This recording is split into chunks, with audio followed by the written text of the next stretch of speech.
Hello, welcome back to my channel. Now this was actually a requested video about how to write and what to write in your personal statement. Now I feel so great that you guys expect me to actually be able to answer this question, and that you trust my judgment, which is a very scary thing when you think about it. But I'm going to try my best. I'm just going to tell you guys what I did. Now, this is not necessarily what your teachers will tell you to do. This is not necessarily what some other universities will tell you to do. Let's just get right on into the video and we'll see what I can tell you.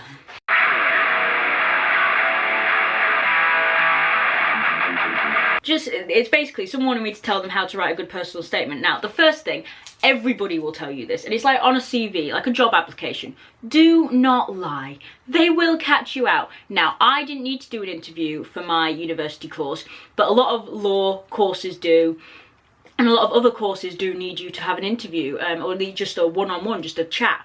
But luckily mine didn't, because I would have so not done well at that. But the thing is, they will catch you out because they check. You might not think they check with your teachers, but they will. Like your predicted grades, they will double check that.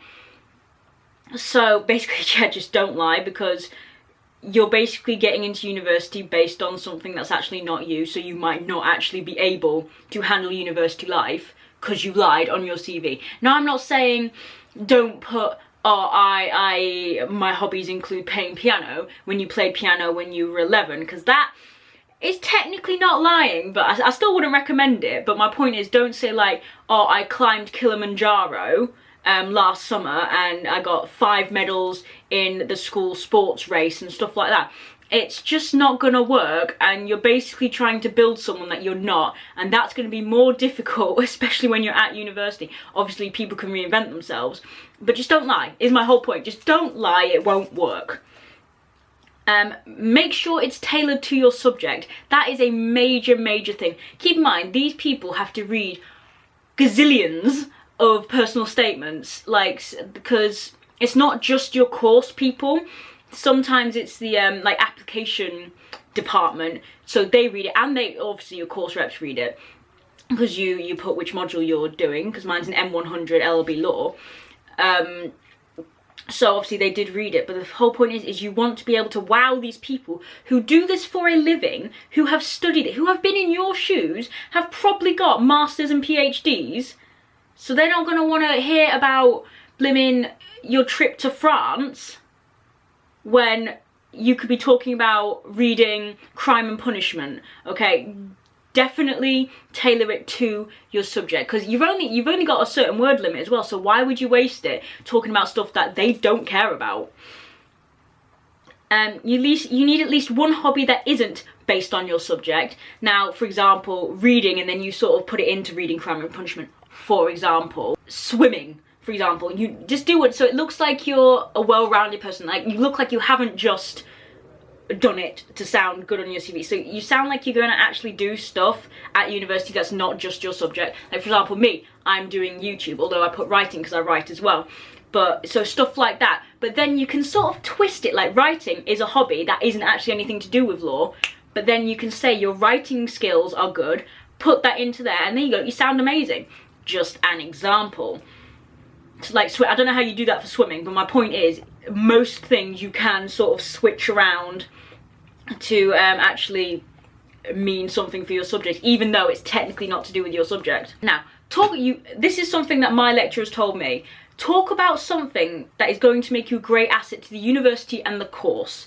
Now, I'm talking about your strengths, but not just your strengths. You've got to, for example, I was a vice president of the Students' Union. Yeah, so my point is don't just talk about the course, talk about the uni as a whole, which is where I recommend you actually do some research on your unis. Obviously, you can't just tailor it to one uni, unless you're only applying to one university, which I personally wouldn't recommend, because that I'm all about the odds and whatnot. But if you've only like one main university, I mean, then strive for that. I applied, I had 5 applications.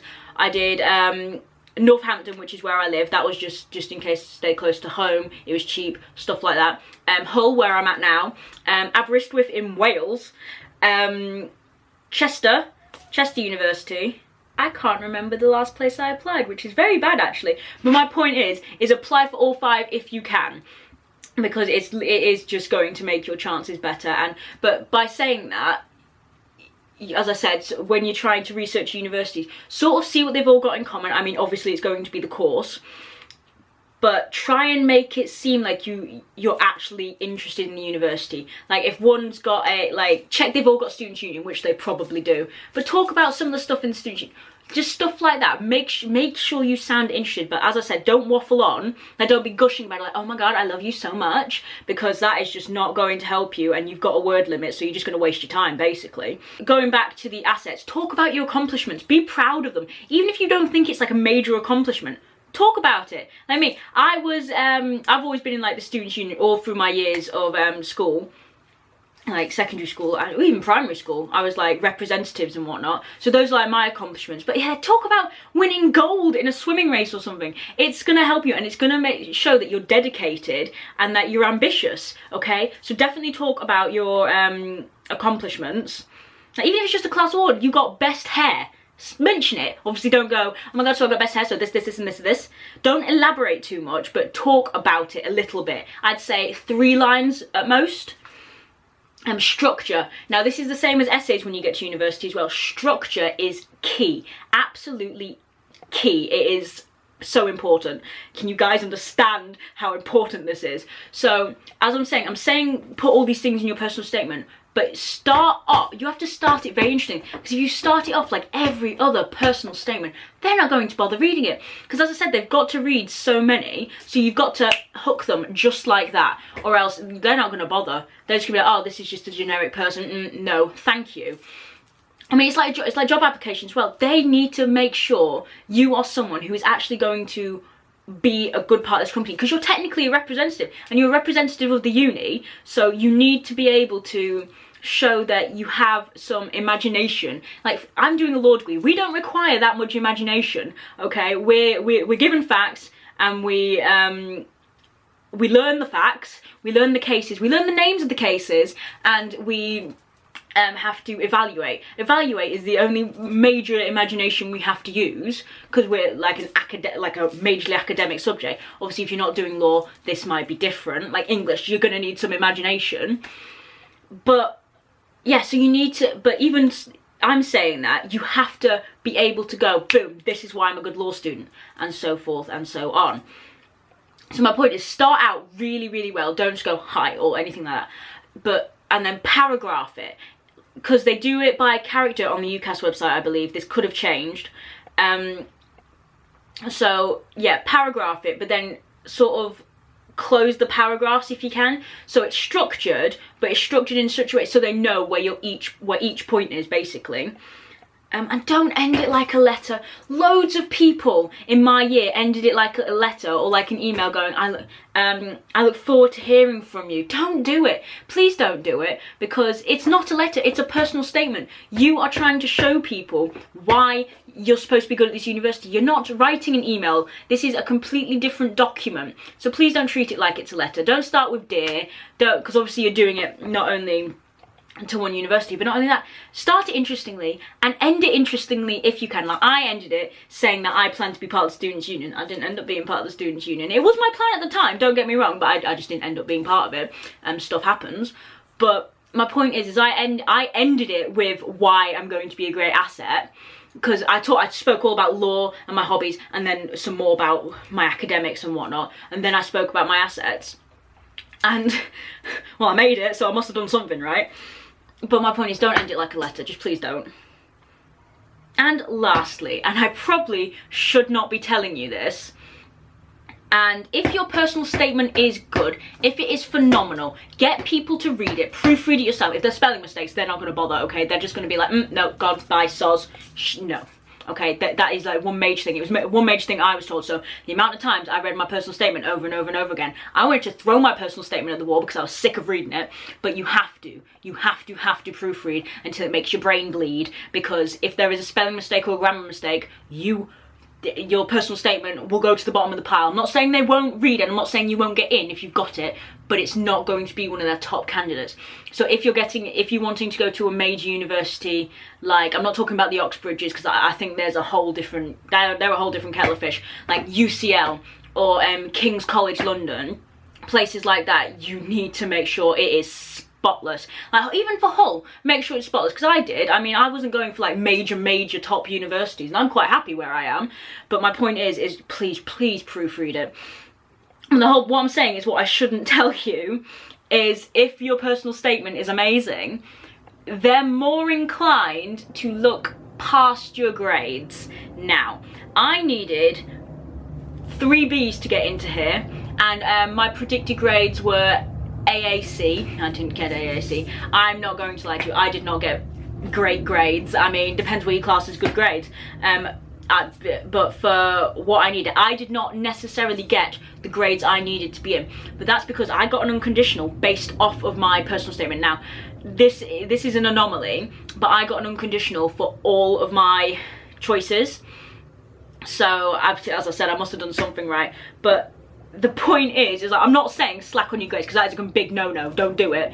But if your personal statement is really good, that gives you a bit of leeway. So basically, polish your personal statement. Make sure it is your baby, basically. You are creating this. It is your baby. This is your lifeline to get into university. Don't slack on that. But I'm not saying slack on your grades. Do well in your grades, because then you'll be amazing. They'll be like, oh my god. But you obviously do it before you've finished your A-level or B-Tech exams.